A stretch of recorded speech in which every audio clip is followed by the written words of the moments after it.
The peace talks were failing, and everyone knew it.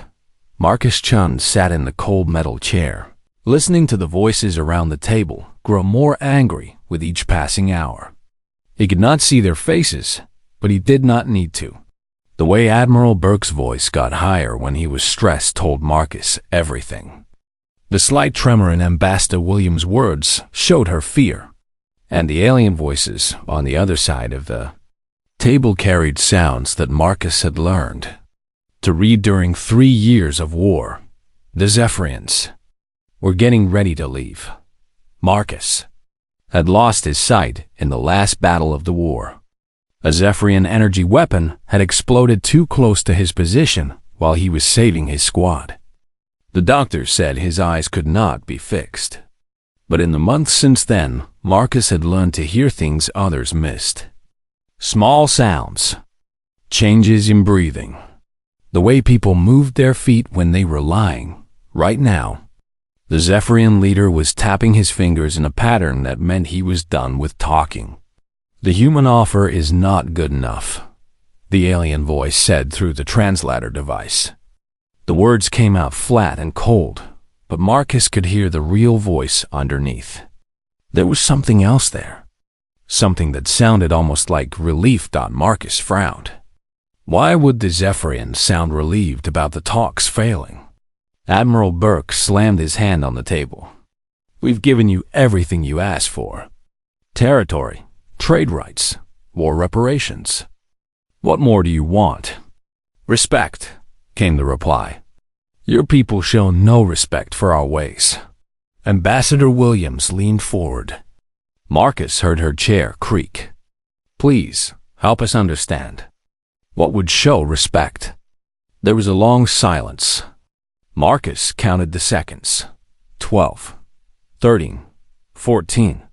That was too long for thinking. The Zephyrians had planned this moment. Our ancient laws say that wars between royal houses can only end one way, the Zephyrian leader said. A marriage bond between the families. The human side of the table went quiet. Marcus heard Admiral Burke stop breathing for a moment. You want one of our people to marry into your royal family? Ambassador Williams asked. No, the Zephyrian said. We offer one of ours to you. Princess Lerai, daughter of the Crystal Throne, will marry a human of your choosing. This will bind our peoples in peace. Marcus heard something strange then. A small sound from the Zephyrian side of the room. It was so quiet that nobody else seemed to notice. It sounded like someone had taken a quick, sharp breath. Like someone who was scared but trying not to show it. Admiral Burke was already talking. This is unexpected. We need time to discuss this among ourselves. Of course, the Zephyrian leader said. But know this, if you refuse, there can be no peace between us. The war will continue. The Zephyrians left the room with sounds like wind chimes walking. Their crystal skin made tiny musical notes with every movement. Marcus had learned to tell different Zephyrians apart by the songs their bodies made. But one of them today had sounded different. Deeper notes. More complex than the others. When the door closed, Admiral Burke exploded. A marriage! They want us to sacrifice one of our people for their alien customs. It's not sacrifice, Ambassador Williams said quietly. It's diplomacy. People have married for peace treaties for thousands of years. But to an alien? To one of them? Marcus listened to them argue for 20 minutes. They talked about volunteers, about drawing lots, about sending someone they could afford to lose. The words made Marcus feel sick. Finally, he spoke. I'll do it. The room went silent. Marcus, you don't understand what you're saying, Admiral Burke said. This isn't a temporary assignment. This would be for life. You'd be living on their world, following their customs. I understand. Son, you're one of our best tactical minds. We need you here. Marcus turned his head toward the Admiral's voice. Sir, with respect, what you need is peace. And right now, I'm probably the only person in this room who might actually want this assignment. Why would you want this? Ambassador Williams asked. Her voice was gentle but confused. Marcus was quiet for a moment. How could he explain? How could he tell them that he had heard something in that alien princess's voice? Something that sounded like fear and sadness mixed together. Something that reminded him of his own voice in the dark days after losing his sight. Because I know what it feels like to be offered as a sacrifice, he said finally. And maybe that gives me something to work with. Admiral Burke sighed. Marcus, they probably chose their princess for this because they want to insult us. They'll see your blindness as a weakness, as proof that we don't take this seriously. Maybe, Marcus said. Or maybe they'll see it as proof that humans can be strong in ways they don't understand. The next 3 hours were filled with planning and arguments. But Marcus barely listened. His mind kept going back to that small, scared sound he had heard from the Zephyrian side of the room. Someone over there was afraid. Someone was being forced into this just like they were trying to force someone on the human side. When the Zephyrians came back, Admiral Burke gave them the answer. Commander Marcus Chun will represent humanity in this marriage bond. The Zephyrian leader made a sound like breaking glass. The blind one? This is how you show respect? Commander Chun is a war hero, Admiral Burke said firmly. He saved dozens of lives in the battle where he was injured. He is one of our finest officers. Marcus heard those quiet sounds again from the Zephyrian side. But this time, they sounded different. Less afraid. More curious? Very well, the Zephyrian leader said after a long pause. The princess will meet with your champion tomorrow. If she accepts him, the bonding ceremony will take place in 7 days. As the aliens left the room again, Marcus caught something else. A voice, speaking in the Zephyrian language. He had learned enough during the war to understand simple words. What he heard was, perhaps, hope? But the voice that said it didn't sound like the others. It had those same deep, complex notes that had caught his attention before. And for the first time since agreeing to this marriage, Marcus smiled. Maybe he wasn't the only one who saw this arrangement as something more than a sacrifice. The Zephyrian capital city was made of music. Marcus discovered this on his first morning on their world. Every building was grown from crystal instead of built from stone or metal. When the wind blew through the city, the crystal sang. Different streets had different songs. The market district played high, cheerful notes. The government buildings hummed deep, serious tones. Marcus learned to navigate by sound. He would make a small noise with his tongue, then listen to how it bounced back from the crystal walls. It was like echolocation, the same trick that bats use to fly in the dark. The Zephyrians thought it was strange at first, but after 3 days, they started to understand.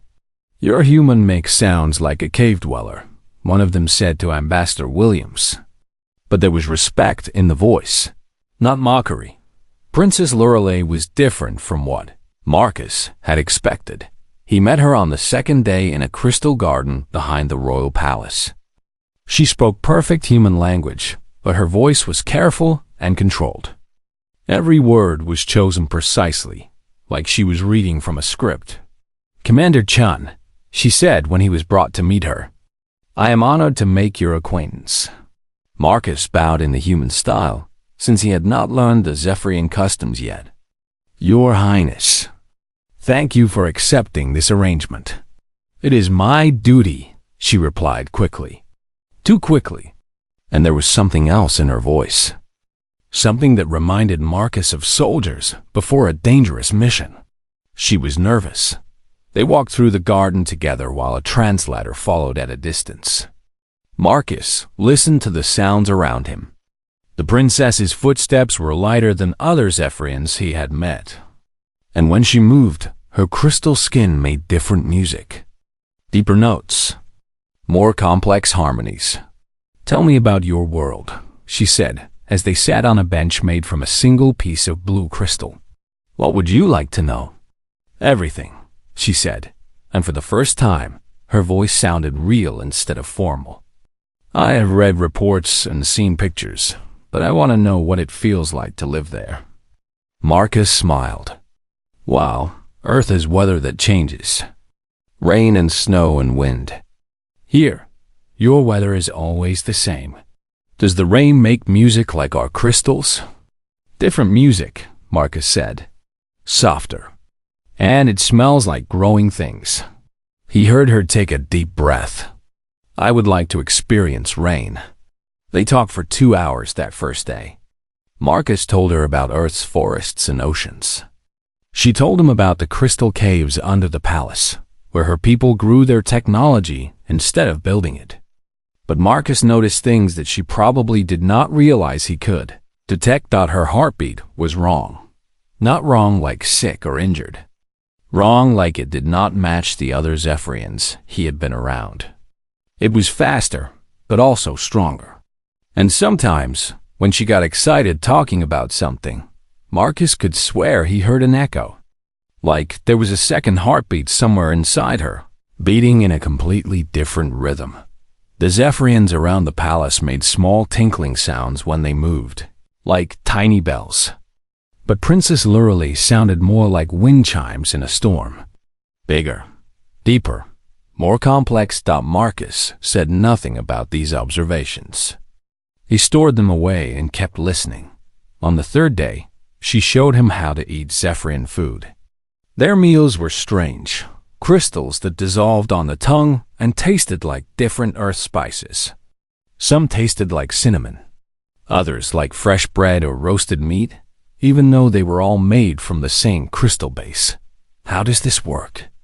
Marcus asked, holding a piece that tasted exactly like chocolate cake. "We grow the crystals with memories of taste," she explained. "Our master chefs can capture any flavor and store it in crystal form." "Memories of taste?" "Yes, we interface with living things differently than humans do. We can share experiences directly." Something in her voice made Marcus pay closer attention. "What kind of experiences?" She was quiet for a long moment. When she spoke again, her voice was softer. "Emotions, sensations, thoughts sometimes if the connection is strong enough. That sounds like it could be overwhelming." "It can be," she admitted. "Especially for those of us who are more sensitive than others." Marcus heard her heartbeat speed up when she said that, like she had revealed more than she meant to. On the fourth day, the princess asked him about his blindness. "Does it hurt?" she asked. They were sitting in her private chambers, a room that sang soft, peaceful notes when the wind blew through it. "Not anymore," Marcus said. "At first, yes. Not physical pain, but fear, anger. I felt like I had lost everything that made me who I was. But you adapted." "I had to. And I discovered that losing one sense made the other stronger. I can hear things now that I never noticed before. I can feel vibrations through the ground. I can tell what people are feeling just by listening to how they breathe." She was quiet for a long time. When she spoke, her voice was very soft. "What do you hear when you listen to me?" Marcus considered lying, giving her a polite, diplomatic answer. Instead, he decided to be honest. "I hear someone who is carrying a secret," he said. "I hear someone who is afraid, but trying to be brave. I hear someone who might understand what it feels like to be different from everyone around you." Her breathing stopped for a moment. Then she laughed, but it sounded sad. "You hear more than most people who can see," she said. "What secret are you carrying, princess?" Another long silence. Marcus could hear her thinking, could almost feel her deciding whether to trust him. "Call me Lirelei," she said finally. "And perhaps someday I will tell you. But not yet." On the fifth day, she asked if she could touch his face. "I want to understand how you experience the world," she said. "We share sensations differently than humans, but perhaps Marcus nodded. Her fingers were warm, warmer than any Zephyrian hands he had touched before. And when she placed her palms on his cheeks, something strange happened. For just a moment, Marcus could swear he felt what she was feeling. A deep loneliness. A sense of being trapped. And underneath it all, something that felt like hope. "Can you feel that?" she whispered. "Yes," Marcus said. "Can you feel what I'm feeling?" "Peace," she said, sounding surprised. "For the first time in years, I feel peace." They sat like that for several minutes, her hands on his face, sharing something that neither of them fully understood. When she pulled away, Marcus heard something that made his blood run cold. For just a moment, when she moved, he heard it clearly. 2 heartbeats. Definitely 2. One fast and one slow, beating in completely different rhythms, like 2 separate beings sharing the same body. Princess Lorelei was not what she appeared to be. And Marcus was beginning to suspect that this marriage was about much more than ending a war. The wedding ceremony was beautiful, even though Marcus could not see it. The entire Crystal City sang during the ritual. Thousands of Zephyrians hummed together in harmony, while the wind played through their crystal spires.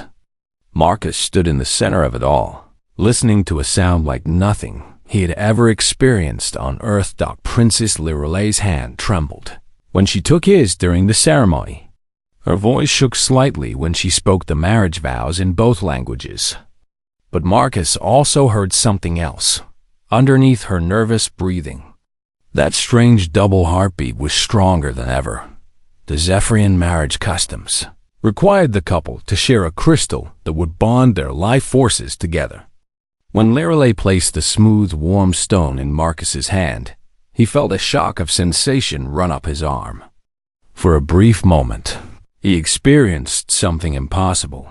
He could sense the shape of the room around him without making any sound at all. The feeling faded quickly, but it left Marcus wondering.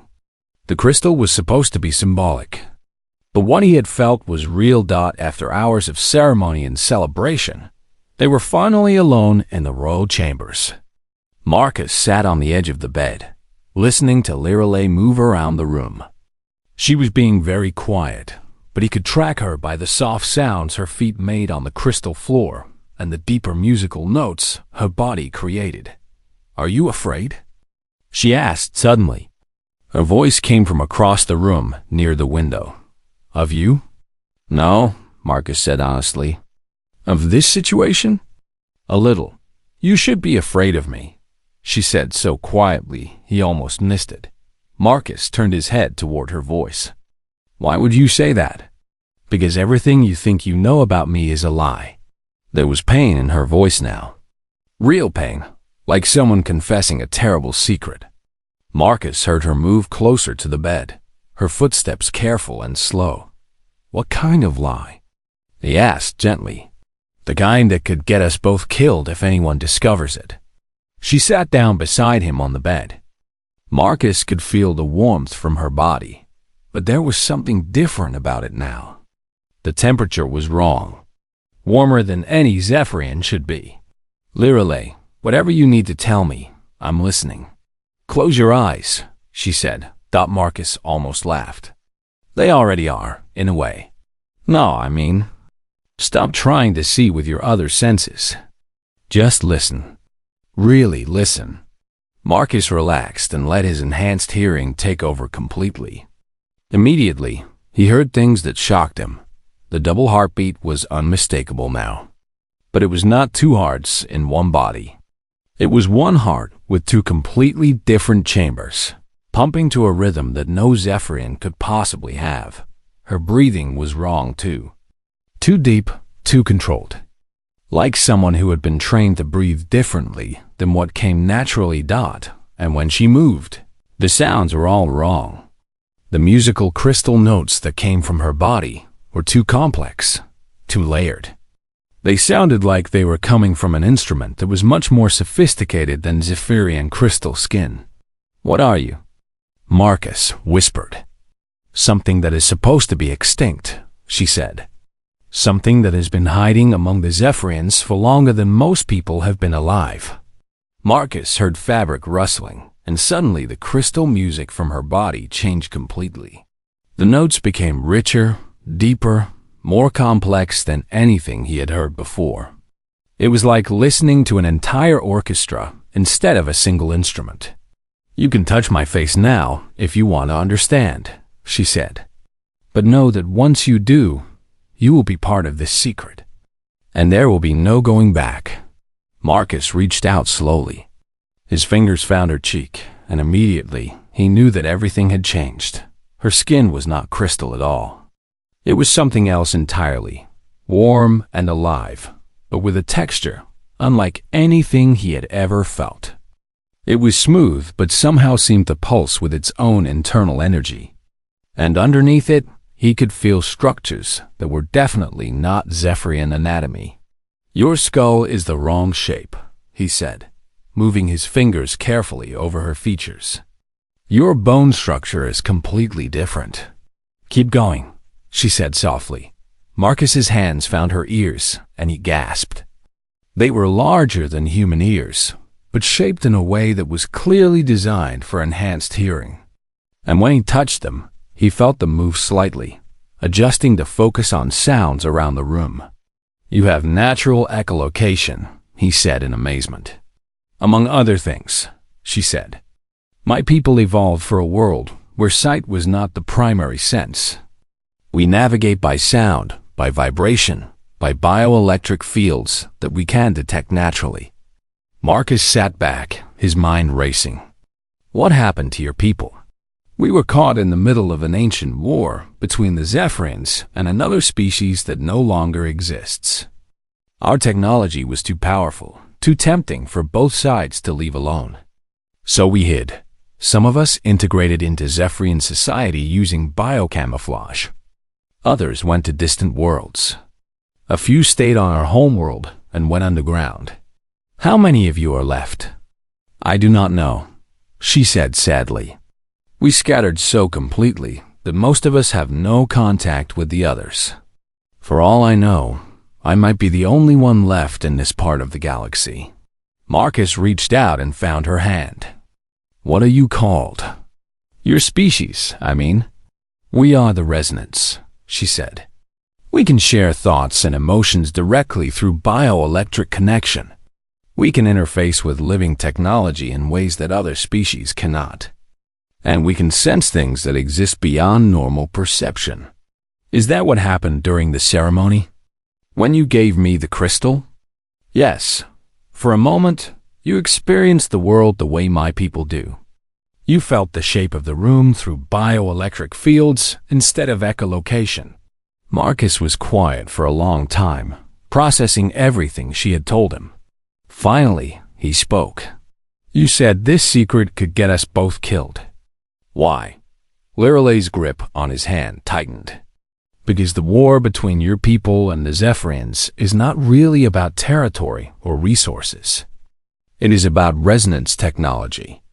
Both sides have found ruins of our ancient cities, and they are fighting over who gets to claim our weapons and our bio-neural networks. And if they knew you were alive, they would dissect me to learn how our technology works," she finished. "Or they would try to force me to activate devices that should never be awakened." Marcus stood up and began pacing. His mind, trained for military tactics, was already seeing the bigger picture. "That is why you volunteered for this marriage," he said. "You need human protection." "No," she said, and her voice was stronger now. "I volunteered because I heard something in your voice during the negotiations. Something that told me you might be someone who could understand what it feels like to be different. Someone who would not see my differences as weaknesses to be exploited." Marcus stopped pacing. "What did you hear?" "The same thing you heard in mine," she said. "Someone who has learned to be strong in ways that others do not expect." For the first time since losing his sight, Marcus felt like he had found someone who truly understood him. But he also realized that their marriage was about to become much more complicated than anyone had planned. The next morning, Lorelei showed Marcus something that changed everything he thought he knew about the war. She led him through hidden passages, beneath the royal palace, down crystal stairs that hummed with ancient power. The air grew warmer as they descended, and Marcus could hear something like a heartbeat echoing through the walls. "Where are we going?" he asked. "To see the real reason this war started," she said, "and to find out if my suspicions about you are correct." They walked for 20 minutes through tunnels that felt older than the palace above. Marcus could tell they were approaching something important because the crystal walls were singing more intensely with each step. Finally, they stopped. Marcus heard a heavy door open with a sound like breaking ice. "This is a resonance vault," Lorelei said. "It has been hidden beneath this palace for 300 years." Marcus stepped through the doorway and immediately felt something incredible. The air itself seemed alive with energy. His skin tingled, and he could sense shapes and structures around him without making any sound at all. "I can feel the room," he said in amazement. "The walls, the ceiling, objects throughout the space. How is this possible?" "Resonance technology operates on bioelectric fields," Lorelei explained. "Our machines respond to brain patterns, nerve impulses, and enhanced sensory perception. Most people cannot interface with them at all." She led him deeper into the vault. Marcus could sense massive objects around them, machines or vehicles that hummed with dormant power. "But you are different," she continued. "When you lost your sight, your brain rewired itself to enhance your other senses. You developed neural pathways that are very similar to what my people have naturally." Marcus reached out and touched what felt like the surface of a curved wall. Immediately, his mind was flooded with information. Images, sounds, and concepts that were not quite human language, but somehow he understood them anyway. He saw the history of the Resonance people, a civilization that had developed biotechnology instead of mechanical machines.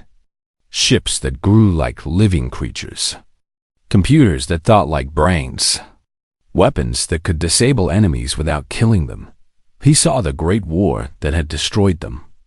Not the current conflict between humans and Zephyrians, but something much older. A three-way battle between the Resonance, an ancient Zephyrian empire, and something else.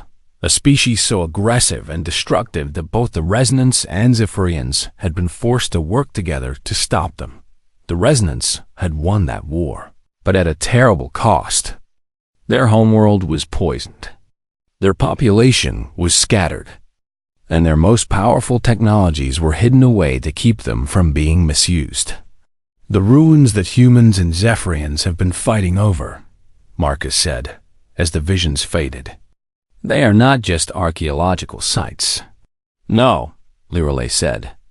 "They are weapons caches and technology vaults like this one." Both sides want to claim resonance biotechnology, but neither understands how dangerous it could be in the wrong hands. Marcus moved deeper into the vault, his enhanced senses mapping the space around him. He could feel machines that seemed to be sleeping, waiting for the right person to wake them up. "Why are you showing me this?" he asked. "Because we are in danger," she said, and her voice carried real fear now. "There are people on both sides of this war who know the truth about the Resonance. They have been hunting survivors like me for years." She led him to what felt like a control center. When Marcus touched the main panel, information flowed into his mind again. But this time, it was recent data. Communications intercepts. Travel records. Intelligence reports that what he learned made his blood run cold. "There are others like you," he said. "Other Resonance survivors hiding among both human and Zephyrian populations." "Yes, and they are being found. One by one, they are disappearing." Marcus saw the pattern in the data flowing through his mind. A systematic search across multiple star systems. Genetic testing disguised as routine medical exams. Background investigations that went too deep. And always, when a resonance survivor was identified, they vanished without a trace. Who is doing this? He asked. A joint operation, Lirale said bitterly. Humans and Zephyrians working together in secret while their governments fight a public war. They want to capture enough of my people to reverse engineer our biological compatibility with the ancient technology. Marcus pulled his hand away from the control panel, his mind reeling. The peace negotiations. This marriage. It is all a cover. I think so. The war gives both sides an excuse to search resonance sites and claim any technology they find. The peace talks are just theater, while the real operation continues in secret. Marcus began to pace, his tactical mind working through the implications. But they made a mistake when they agreed to this marriage arrangement. They gave you direct access to a human military commander. And they gave you access to someone who can activate resonance technology, she added. Together, we might be able to stop them. Marcus turned toward her voice. What exactly are you proposing? The people hunting my kind are operating from both human and Zephyrian command structures. They have been very careful to hide their cooperation, but they have to meet somewhere to coordinate their activities. You want to find their meeting place. I want to expose them. If both governments knew that elements of their military were working together while soldiers died in a pointless war, the public outcry would end the conspiracy immediately. Marcus was quiet for a long moment, considering the risks. Then he smiled. You know, when I agreed to this marriage, I thought the most dangerous thing I would face would be alien food that disagreed with me. Lirale laughed. And for the first time since he had met her, it sounded completely genuine. Are you saying you want to help? I am saying that you just showed me the most advanced military technology I have ever encountered, and told me that I might be one of the few people in the galaxy who can actually use it. As a soldier, I find that very tempting. It will be dangerous. If they discover what we are doing, they will do to us what they have been doing to other resonance survivors, Marcus finished. I understand the risks. He reached out and found her hand. But I also understand something else. This is not just about saving your people anymore. If this conspiracy succeeds, they will have access to weapons that could reshape the balance of power across the galaxy. That affects everyone. Lirale squeezed his hand. There is something else you should know. The resonance technology responds more strongly to people who have overcome significant challenges. Your brain patterns, changed by adapting to blindness, are actually more compatible with our systems than many of my own people would be. Marcus grinned. So my disability is actually an advantage. Your strength is an advantage, she corrected. The disability was just what forced you to discover strengths you did not know you had. Marcus stood up straighter, feeling more confident than he had since losing his sight. For the first time in months, he had a mission that felt worthy of his skills. All right, he said. Show me how to use this technology. We have a conspiracy to stop. The conspiracy was meeting on a hidden space station between human and Zephyrian territory. Marcus discovered this 3 days after Lirale taught him to interface with the resonance computer systems. His enhanced senses, combined with the biotechnology, allowed him to track communication signals and decode encrypted messages in ways that surprised even Lirale. You are processing data faster than I can, she said as they worked together in the hidden vault. Most resonance individuals need years of training to reach this level of interface capability. Maybe that is because I had to learn to process complex information quickly when I lost my sight, Marcus said. My brain was already rewired for enhanced pattern recognition. The resonance computer system felt like an extension of his own mind. When he connected to it, he could sense data flows across the galaxy, tracking the movement of ships and people and resources. It was like having perfect hearing, but for information instead of sound. What they discovered was worse than they had expected. The conspiracy included high-ranking officers from both militaries, government officials from both species, and even some of the diplomats who were supposedly working for peace. They had been secretly capturing resonance survivors for months, forcing them to activate ancient weapons and technology. But the worst part was what they planned to do next. They are going to stage an attack, Marcus said as data flowed through his mind from the resonance systems. Something that looks like a major military strike by one side against the other. It will destroy any chance of peace and justify expanding the war, which will give them access to more resonance sites, Lirale added grimly, and more opportunities to capture my people. Marcus disconnected from the computer and turned to face her. We need to stop this meeting, but we cannot do it from here. We need to get to that space station. The station is heavily defended, and it is in deep space, hours away from any planet. Does this vault have any ships? Lirale was quiet for a moment. Yes, but they are resonance bioships. They require a neural interface to operate. I have never tried to share that kind of connection with someone who is not of my species. There is only one way to find out if it will work, Marcus said. 2 hours later, they were standing in front of something that barely looked like a ship at all.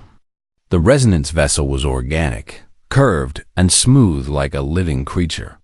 It pulsed with soft internal light and made quiet sounds that reminded Marcus of breathing.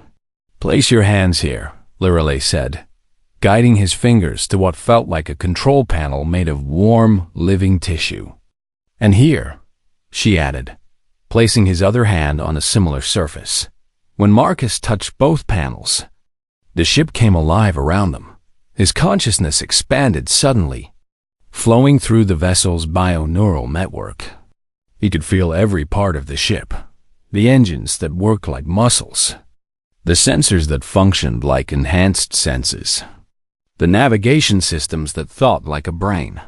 But more than that, he could feel Lirale's mind connected to his through the ship's interface. Her thoughts and emotions flowed into his awareness and his into hers. For a moment, it was overwhelming.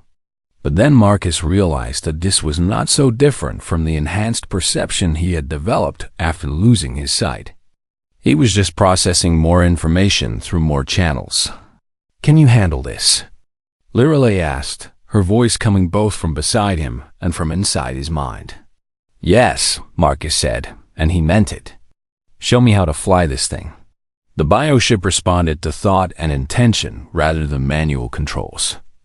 Marcus found that he could direct it by imagining where he wanted to go, while the ship's living systems handled the technical details of navigation and propulsion. They traveled to the hidden space station in less than an hour, moving faster than any mechanical ship could have managed. The bioship's organic engines could bend space in ways that conventional technology could not match. There are 12 ships docked at the station, Marcus said, his awareness extending through the vessel's sensors. 6 human, 6 Zephyrian. And I am detecting at least 30 life forms aboard the station itself. How do we get inside without being detected? Marcus smiled. We do not hide from them. We give them exactly what they want to see. He reached out through the ship's communication systems and sent a message to the station. This is Princess Lirale of the Crystal Throne. I am bringing my new human husband to meet with the Joint Command Staff. We have information about additional resonance sites that they will want to hear. The response came back immediately. Permission to dock. A welcoming committee. Excitement about the intelligence they were bringing. They think we are here to help them, Lirale said. Good. Let them think that right up until the moment we expose them. Docking the bioship was like parking a living creature. Marcus guided it to the station's docking bay by feel, sensing the gravitational fields and electromagnetic signatures around them. When they connected to the station, the ship sealed itself to the docking port. Like skin growing together. The welcoming committee was waiting when they disembarked. Marcus counted 8 people, 4 humans and 4 Zephyrians, all wearing military uniforms, but no insignia that would identify their specific allegiances. "Your Highness," said a human voice that Marcus recognized from intelligence briefings. "General Morrison, officially listed as missing in action 3 months ago. Commander Chun, we are honored by your visit." "The honor is ours," Lirale said in her most formal prince's voice. "We bring information that could change the course of the war." They were escorted through the station to a conference room where the rest of the conspiracy leadership was waiting. Marcus listened carefully, identifying voices and counting people. 37 individuals total. Representatives from both species' military, intelligence, and scientific communities. "Princess," said a Zephyrian voice, "we understand you have discovered additional resonance sites." "Better than that," Lirale said. "We have discovered how to fully activate resonance technology." The room went silent.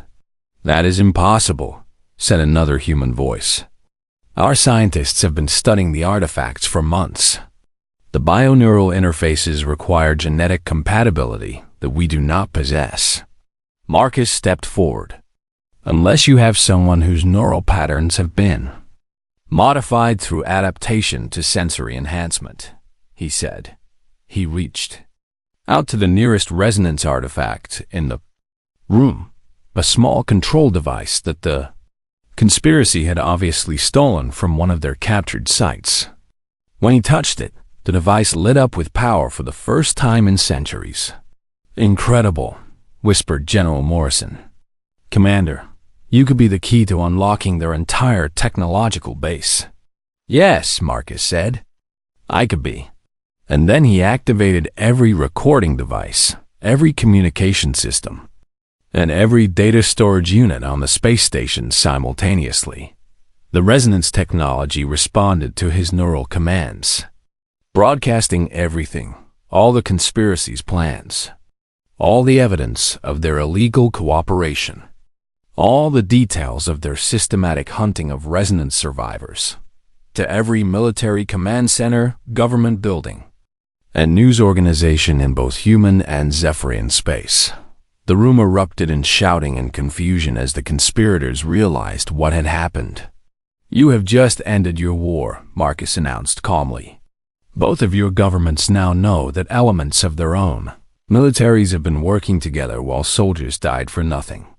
I expect that will make you all very unpopular." Within hours, the space station was surrounded by ships from both species' legitimate military forces.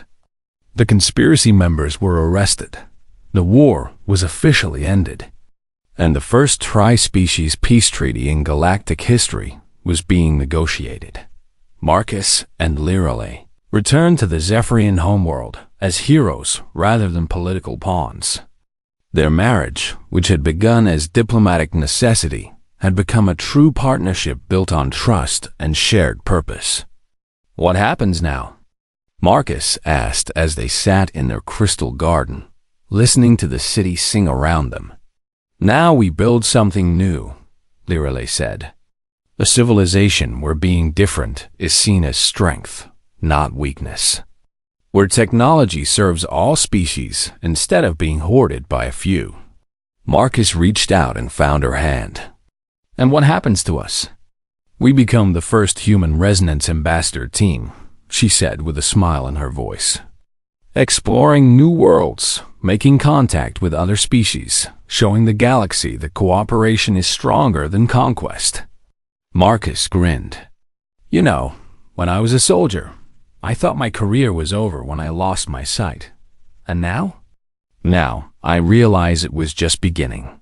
6 months later, Marcus became the first human to pilot a resonance bioship alone, navigating by enhanced senses and neural interface. He could travel faster and farther than any conventional vessel, opening up new regions of space for peaceful exploration. His blindness, once seen as a career-ending disability, had become the foundation for abilities that no one else in the galaxy possessed. And everywhere he went, he proved that human adaptability and determination could overcome any Limitation. The war that had seemed inevitable was replaced by a peace that grew stronger every day. And at the center of it all was a marriage that had started with political necessity and grown into something that changed the galaxy forever.